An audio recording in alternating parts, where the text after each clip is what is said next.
ॐ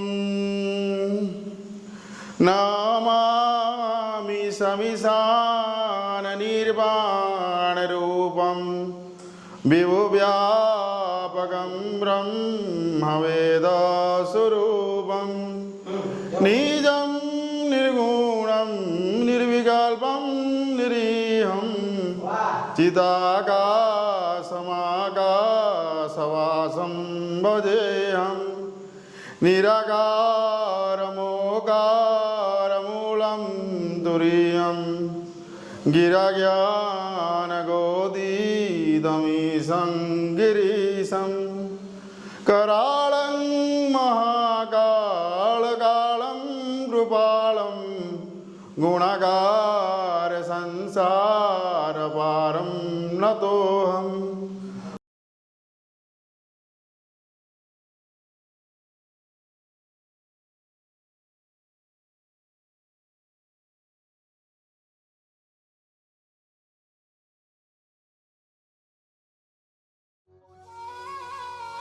सबको जुहार journey with Siddharth के आपण मन को स्वागत। फ्रेंड्स आज आम एंता गोटे जगह इच्छा जेन जगह कि त्रेता और द्वापर जुगर कथा नहीं तार किंवदंती वर्तमान इतिहास है सुनासी।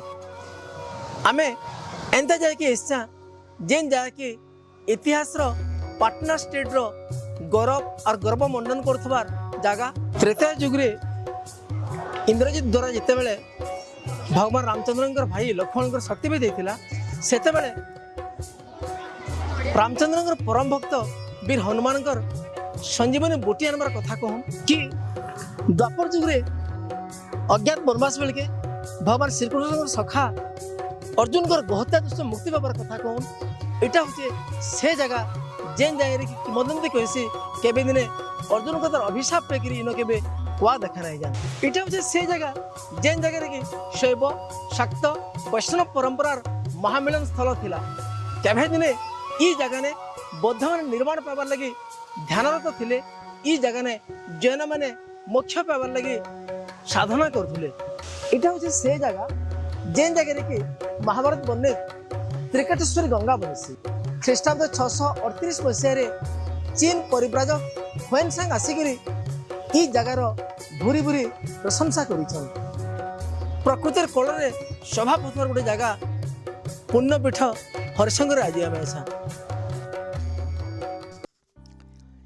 ई जगह ने ख्रीष्टाब्द द्वितीय शताब्दी ने सातवाहन मनुष्य राजा गौतमी पुओ सातकर्णी ई अंचल के अधिकार कला उतारू 9 कोटी स्वर्ण मुद्रा खर्चा करी महान दार्शनिक नागार्जुन को लगी परिमलगिरी बौद्ध विहार प्रतिष्ठा करथिले।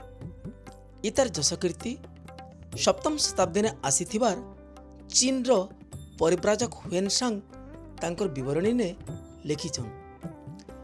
ई जगार जे खाली ऐतिहासिक पृष्ठभूमिटे अच्छे इटा नैसी। ई जगार महिमा त्रेता रामायण जुगनू आरु द्वापरर महाभारत तक बहुत किंवदंती जुड़ी होकर रही। आसुन झरनार खल खल शब्द सुरसुरिया दुकाने महम बासुथबार फूल पत्रर बासना गुर्दुटी किंवदंती कहूथबार कथानी संगे इतिहास आरु वर्तमान के नेकरी गंधमार्दन के बुझमा। आसुन गंधमार्दन हरिशंकर के पाखु देखमा। बलांगीर शहर नु पाखापाखि 80 किलोमीटर दूरे खपराखोल ब्लॉक नु बरगढ़ जिला तक लमिथिबार पुराण प्रसिद्ध गंधमार्दन पाखापाखि 190 वर्ग किलोमीटर एरियाटे आब्री करी ई अंचल शोभा बढ़ाऊे। इन पाखापाखि 500 भी अधिका पशुपक्षी सांगे 1200 भी अधिका गजलता थिबार सर्वे कहसी। ई भितरु 300 भी जह उषकसा थिबार देखा जायसी। मंदिर परिसर ने मंदिर के पसबार आगरू आमे देखिथिमा गोटे सप्तफिणी नाग उपरे गोटे मूर्ति रही। किसी भक्त कहसन इटा अनंत वासुदेव मूर्ति, किसी कहसन एटा बुद्धदेव मूर्ति आ किछि कहसन एटा जनकर मूर्ति। तो आमर इतिहास कैसे आमर किंवदंती कैसे बहुत वर्ष तले दक्षिण कौशल रे प्रभावती बोलकरी जड़े राजकुमारी थिले से रूपरे जेते सुंदर थिले युद्ध विद्यारे भी तारनु आहरी अधिक धुरंधर थिले। तांको लई जेते भी विवाह प्रस्ताव आस्तुला से सबु विवाह प्रस्ताव के से प्रत्याख्यान कर दुथिले, सबु विवाह प्रस्ताव के से मना कर दुथिले। तार एकमात्र कारण थिला से काशीर राजकुमार को से मने मने भल पाउथिले। थरे दक्षिण कोशल लागि करिथिबा कलिंग राज्यरू राजकुमार विवाह प्रस्ताव आला से जितेबले से विवाह प्रस्ताव के प्रत्याख्यान कर देछन सेतेबले कलिंग कौशल संगे युद्ध ले गोटे आह्वान देछे। राजकुमारी ई कौशल रो जेन सेना थिले सेनार सेनाध्यक्ष सेनार सेनापति हेबले से मन बोलाले राजा स्वीकार कला परे राजकुमारी प्रभावती सेनापतित्व रे कौशल संगे कलिंगर बहुत जोर युद्ध हैला। ई खबरटा काशीर राजकुमार कौन गुप्तचर द्वारा पाइले आउ काशीर राजकुमार निजे कौशल सहित मिसिकी कलिंग संगे युद्ध डाकरा देले जार फल कि सेते बेलर सबुठु पराक्रमी थिला जे राज्य कलिंग राज्य युद्ध रे हारी जाइथिला। परे परे काशीर राजकुमार पार्श्वनाथ राजकुमारी को विवाह करिछन आउ पार्श्वनाथ से जनधर्मर बहुत प्रचार और प्रसार करिछन। तो किंवदंती और इतिहास कैसे ये जेन मूर्ति जेन अछन सेटा केही नै से सेटा होचन पार्श्वनाथ। ई पहाड़र द्वापर जुगर कथा नहीं त्रेतया जुगनु किछि कम नहीं से आपण माने हुए तो भीमोड़ कथा नहीं सुनी थिबे। मुई आज एंता गुटे कथा नहीं कहमी जेनटा कि निश्चित भावे आपण माने आश्चर्य हो जिवे। आपण माने जानथिबे गंधमार्दन संगे अनेक गुड़े किंवदंती जोड़ी करी अछि। द्वापर जुगर कथा जेतेबेले पंचु पांडव अज्ञात वनवास चलथिला सेतेबेले पंचु पांडव को पितृश्राद्ध देवार दरकार पड़िथिला। आउ जेहेतु एमाने राजा थिले तांकर श्राद्ध रे से माने मांस भक्षण करूथिले। अर्जुन गोटे गंडार को मारबार चिंता करिके तांकर सर बिंधी थिले आउ गंडार जगार गोटे गाई मरी जाइथिला। अर्जुन गाई को देखला परे निजे दुखरे भांगी पड़िथिले। आउ आमे माने जानिथिमा काउ मानकर गोटे काम होचे से माने मढ़ ऊपर पड़ी करी मढ़र से माने परिवेश सफा करसन मढ़ के खाई करी। तो से मरी जाइथिबा गाई ऊपर अनेक गुड़े कुआ ताको खाउथिले। अर्जुन बहुत काकुति मिनती है कि कुआ मन को मना कले तार परे भी कुआ तार स्वभाव छाड़ी नहीं पारे आउ मरी जाइथिबा गाईर मांस खाउथला। जेहेतु अर्जुन मना कला परे भी कुआ मैंने नहीं मानी थी सेथिर लगी कुआ मन को अर्जुन अभिशाप दिले तुम्हें केबे भी हरिशंकर मंदिर परिसर के आसी नहीं पार जेबे भी आसबो तुमर मृत्यु सुनिश्चित हवा। से दिनु ई हरिशंकर गंधमार्दन एरिया भितरे आपण केबे भी कुआ देखले नहीं पान। जेबे भी कोनसी गुडे कुआ मंदिर परिसर के आसी छे कुआ रड़ी छे ठीक से समय ने पुजारी वंशर केही ना केही जने मरी जाइथिसी। आउ जेहेतु मंदिर पूजा खाली गुटे वंशधर लोक ही करथिसन न जेन पुजारी माने सेतकी बेल के इन पूजा करूथुसन से पुजारी माने शुद्धि हेबार तो कि मंदिर परिसर भितर ही रही जासन आउ ए माने तार घर के नहीं जान जार फल कि मंदिर पूजा के बंद नहीं हुए। मंदिर काथी के लागी करी 8टा हाथीवार गणेश पूजा पैसन। ई मूर्तिटा आघो सेला पत्थर के लागी करी थिला। परवर्ती समय ने इटा के एबर जगह के अना हिची। ई अष्टभुजा गणेशकर ऊपर 2टा हाथे बासुकी नाग भुजनी आडर 3टा हाथे लेखनी जपामान और अंकुश अच्छे और ठीक डेबरी आडर तर 3टा हाथे परशु लडू और पास धरीछन। पदम फूल उपरे तांडव भंगिने गणेश नाचुथबार संगे संगे तल आड़े 2टा देवता भी तांडव करथबार देखा जायसी। हरिशंकर सबनु भिने कथाटे होइचे सेला पत्थर। गणेश कुंडनु पेन बाहरी करी जेन पत्थर उपरे बही जाउचे सेटा ही सेला पत्थर है। पुराण कहिसी महादेव निजे गोहत्या दोषनु मुक्ति पाइबार काजे गणेश कुंड ने बुड़ मारिकी सेला पत्थर थी गाधी थिले आरु हरिशंकर महाप्रभु के दर्शन करथिले। तार परे से गोहत्या दोषनु मुक्ति पाइथिले। विश्वास करा जायसी सेला पत्थर गाधिले सब प्रकार दुख कष्ट दूर हो जाएसी। इन तो छोट बड़ करी 32टा मुख्य झरना अच्छे। आपण मैंने हुए तो बहुत टे झरना देखी थे। आसुन आज एंता गोटे झरना की जिमा जेनटा कि गंधामार्दन सबुनु सुंदर हेले भी लुकिक रही जाइए। आसुन आमे गंधगिरी झरना के यात्रा करमा। आज आम एंता गोटे ट्रैक कर जेनटा कि गंधामार्दन हाट कहले चलबा। आम आज गंधगिरी वाटरफॉल के आसचु। ये वाटरफॉल के आसबार लगे आमके हरिशंकर मंदिर जस्ट दक्षिण दिखे टी आमा और दक्षिण दिगरू नारगी बुरे अच्छे। नारगी बुरे आम जो ऊपर के चढ़मा आम ये सुंदर वाटरफॉल पाइमा। आम ये वाटरफॉल ना हूँ गंधगिरी।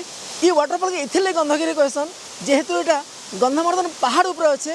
आटा गंधामार्दन पहाड़ गोटे मुख्य वाटरफॉल यहाँ मुख्य झरना यहाँ आम एटा के वाटरफॉल नहीं कि झरना कहमा ताहले आउ टिके ई जगार चार्म ई जगार सुंदरता आहरी बढ़ी जावा। तो आसुन आम गंधगिरी झरनार थर भ्यू टे देखमा। गंधगिरी झरना के ट्रैक करमा ताटा जानमा।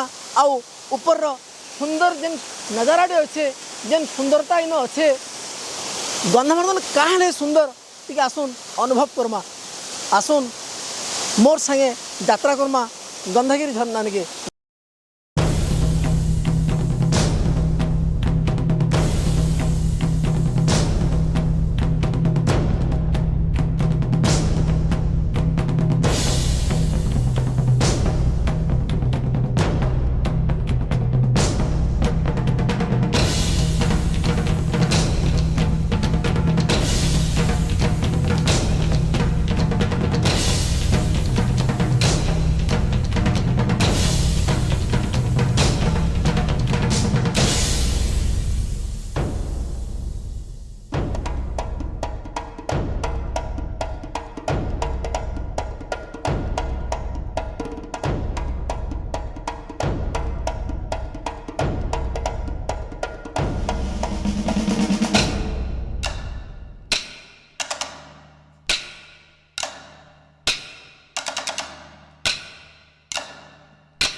ओम श्रृंगार बिंदु संयुक्तम नित्यम ध्यायन्ति योगिनाम कामदंगमख्यदं जयवंकाराय नमो नमः।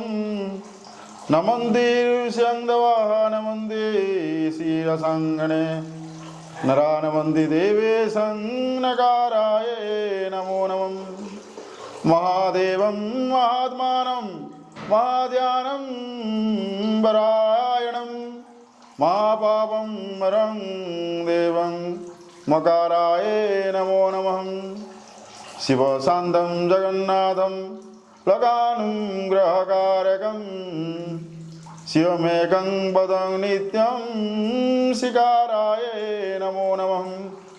वाहनं वृषभं यस्यं वासुकी गण्डभूषणं वामशक्तिधरं देवं वाकराय नमो नमः। यत्र यत्र स्थितो देवं सर्वव्यापी महेश्वर यगुरु सर्ववेदानं व्यकाराय नमो नमः। नमो शिवशंकराय महादेवाय च नमो नमः। ॐ सन्दकारं भुजगशयनहारं पद्मनाभं सुरेशं विश्वधारं गगनसदृशं मेघवर्णं शुभाङ्गं लक्ष्मीकान्तं कमलनयनं योगिर्विद्यानर्गम्यं वन्दे विष्णु भयहरं सर्वलोके गणाधं नमो शिवशङ्कराय च नमो नमः।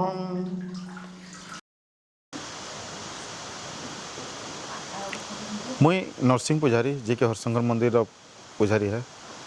आउ हरशंकर गोटे एंता ना जहाँकि श्रवण मात्र के दुख कष्ट पाप खंडन जैसे विश्वास अच्छे। आउ हरशंकर महाप्रभु कहाँ जाइछन फास्ट से विषय टे जानमा। आउ हरशंकर महाप्रभु कहले हरि आ शंकर विष्णु आ शिव समय न दर्शन इन करें तो से बोलिकी पुण्यपीठ ना होचे हरशंकर। आउ के प्रथमे दर्शन करते अर्जुन जे कि द्वापर जुगर गोटे बहुत सुंदर आख्यान अच्छे जेनटा कि पंच पांडव के वनवास काल थिला से टाइम रे से माने ई गंधमार्दन पहाड़े ताकर समयटा अतिबाहित करथिले। आउ से समय रे तांकर पड़ीला पितृश्राद्ध। आउ पितृश्राद्ध रे आग क्षत्रिय माने आमिष भोजन देथिले बोली वर्णना अच्छे। तो से लगी युधिष्ठिर महाराज तांको चारि भाई को निर्देश देथिले जे तमे जेकोसी प्रकार गोटे जगह गंडाटे मारिकी आण। तो से लगी अर्जुन उत्तर दिशा रे आसथिले। आ बहुत खोजला परे भी से गंडा फंडा नहीं पाइकिना से निराश जो गोटे पथर पर बसते तो से टाइम रे गोटे कला गाईटे गोटे शिवलिंगटे थिला। तो से कला गाईटे प्रतिदिन आसिक से क्षीरदान करुला। आ ठीक से दिन भी आसिक से क्षीरदान करदेला। से टाइम रे अर्जुन भाविले काले से गोटे गंडा फंडा होता आ मुझे पाके जिमी तो से पलि जावा। और धनुर गोटे तीर थिला शब्द भी तीर आ से तीर के प्रयोग कर कहले से जीवर मुंडटा के काटी आन। जिते मुंडटा काटिक आनिक देखिले जे से गोटे गंडार मुंड नहीं से गोटे गाईर मुंड से बहुत मर्माहत हो गले। आ काଣା ହେଲା ଏଇଟା ମୋତେ ତ ହତ୍ୟା ଦୋଷ ଲାଗିଗଲା ବୋଲେ ଆଉ ତାଙ୍କ ସଖା ଶ୍ରୀକୃଷ୍ଣଙ୍କୁ ସମନା କରିଥିଲେ। ଆଉ ଶ୍ରୀକୃଷ୍ଣ ସଖାଙ୍କ ତାଙ୍କ ଡାକ ଶୁଣିକି ଆସିଥିଲେ। ଆଉ ତାଙ୍କୁ ଉପାୟ ବତେଇଥିଲେ ଯେ ତୁ ଦୋଷଟାକୁ ମୁଁ ହରଣ କରିନେଛେ ତୁଇ ଅଜାଣତରେ ଦୋଷଟା କରୁଛୁ ମୁଁ ହରଣ କରିନେଛେ ତୁଇ ଏଥିରେ ଚିନ୍ତା କର ନାହିଁ। ତାପରେ ସେତେ ଯେତେ ବୁଝାଲେ ବି ଅର୍ଜୁନ ନାଇଁ ବୁଝିଲେ ତ ଅର୍ଜୁନଙ୍କ ନାମରେ ଗୋଟେ ସଂସ୍କାର ଯଜ୍ଞ ହେଲା। ଆଉ ସେଇ ଯଜ୍ଞ କୁଟରୁ ହରିଆ ଶଙ୍କର ତ ଆଗରୁ ଲିଙ୍ଗ ରୂପରେ ଥିଲେ ଏକା ହରି କହିଲେ ତ ବିଷ୍ଣୁ କୃଷ୍ଣ ସେ ଏକା। तो यज्ञकुंड उभय आविर्भाव होता जहाँद्वारा कि अर्जुन उभय हरि आ शंकर को दर्शन करते जहाँद्वारा कि अर्जुन से गोहत्या भली दोष मध्य मुक्ति पाई आ से दिन ठान इन हरशंकर नाम पूजा पाउछन। किंतु जितेबाला आम पूर्वपुरुष मैंने इन कंदमूल खोली खोली खाऊले तो से कलिजुगे तो से कंदमूल खोलुला अवस्था फिर हरशंकर महाप्रभु पाई आ ठीक से टाइम होता है द्वादश शताब्दी कथा। आ से टाइम रे राजा था पाटनागर राजा बैजल सिंह देव आंक स्त्री थे दिलभा देवी। आ से टाइम रे भी बहुत लोग कहते किए हरि बड़ बोलूला तो किए शिव बड़ बोलूला। तो हरि आ शंकर मध्य पार्थक्य देखा कि वैष्णव लोग कहते कि आम हरि बड़ आ कहे शैव धम्बा लोग कहते कि आम शिव बड़। तो से समय दुर्लभा देवी बोली जिन पाटना महाराणी थे से उभय को समन्वय रूप से दर्शन करुले पूजा करुले भक्ति करुले।